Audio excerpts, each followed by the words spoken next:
Ages ago, the restless Kaiser from Modelling for Advantage sent me a sprue of the Hungarian Zrinyi kit for Flames of War. It sat on my review pile of shame for ages, but no longer. Strap in and get ready. Roll the review.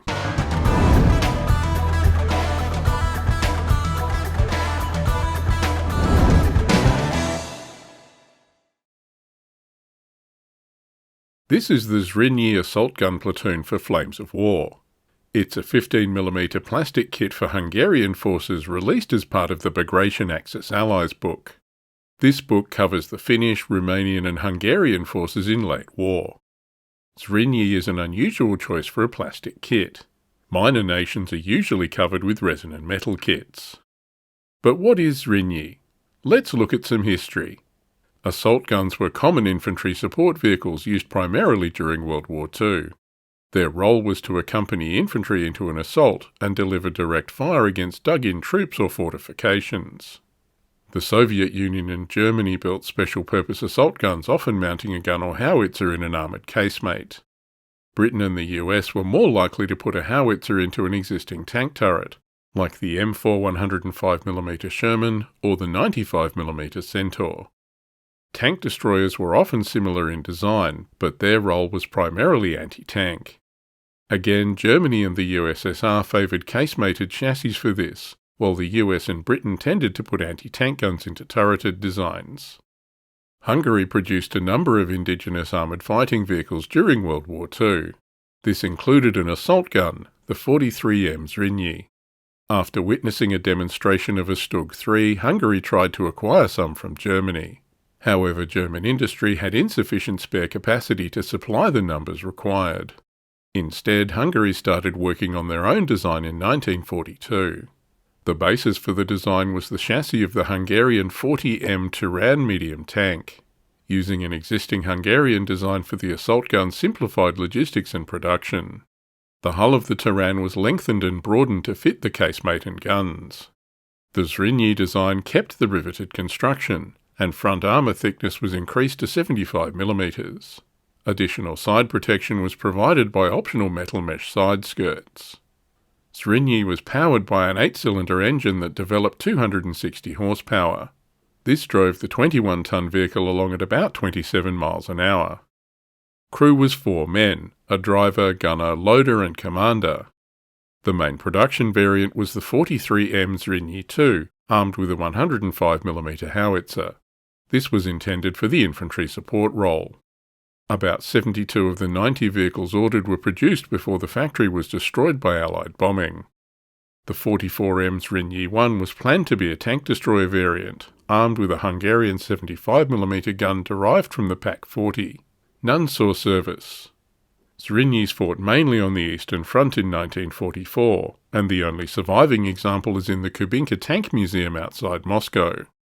Although it was derived from an outdated medium tank design, these limitations mattered less in an assault gun.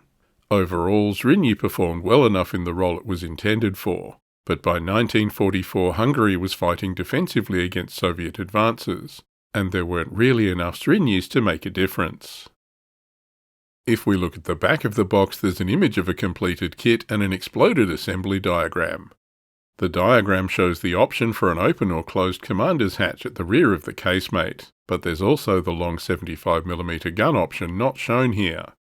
The box contains parts for 5 Zrinyi assault guns. There's also a decal sheet and a sprue of resin commander figures.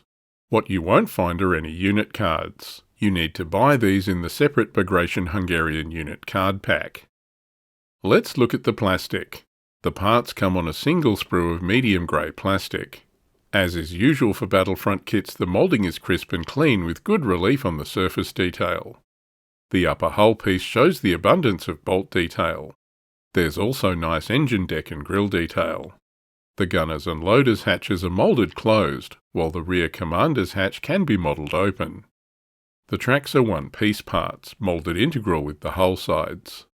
This is a common battlefront engineering practice. It simplifies the build and reduces the parts count, but watch out for gaps at the edge joins. Track detail is simple but good enough for a 15mm wargaming piece. The complex leaf spring and bogie suspension shows the lineage back to the Turan. Again, there's enough detail here for a wargaming piece, and bear in mind the suspension will be obscured by the side skirts if you fit them. Speaking of the side skirts, here they are. The real thing was a fine metal mesh, but this is surface detail on the plastic parts. They'd probably be too fragile if the perforations were full depth. Nearby is the open version of the commander's hatch, as well as the Mayvag 105mm howitzer. This short-barrel howitzer was the main gun for the majority of the 72 Zrinyis built. You can see the perforated muzzle on the gun. The other gun option here is the long 75mm anti-tank gun. It has a double baffle muzzle brake. Next to that is the closed commander's hatch and the front hull plate and mantlet. Casting this as one piece makes for simple assembly. There's plenty of bolts here too. The lower hull piece might not look it, but there's differential keying for the tracks. This means you can't assemble them the wrong way round. And that's the parts for the Zrinyi plastic kit. It's a simple little kit but with enough detail to look good on the table. Battlefront are quite adept at plastic wargaming kit engineering by now, and this is a good example. But how will it go on the table? Let's look at the unit card. The Zrinyi assault gun platoon is a tank unit with the bazooka skirt special rule. Motivation is fearless with a 3+. These are seasoned and dedicated troops, but their counter-attack is a 5+. This is an assault gun, and it doesn't do well in close quarters combat. Skill is veteran with a 3+ rating, but again the assault is a lower 4+. Self-propelled guns have a lot of firepower but aren't well equipped for close fighting. Zrinyi is careful, hit on a 4+. Front armour is 7, side and rear is 2, and top is 1. That's okay over the front arc, but you'll want to avoid getting flanked or you'll end up as Swiss cheese. Tactical move is 10 inches or 25 centimetres. Dash speeds are modest, so Zrinyi isn't going to go charging across the table. Cross is a 3+. Not terrible, but with that early war suspension you might want to avoid difficult terrain. The 105mm howitzer can fire an artillery barrage up to 64 inches or 160 centimetres, with an anti-tank of 3 and a 3+ firepower. It does have the forward firing rule, so you'll need to fire at targets in your front arc. You can also direct fire the 105mm gun at targets within 24 inches or 60 centimetres. Halted rate of fire is 2 with a moving of 1.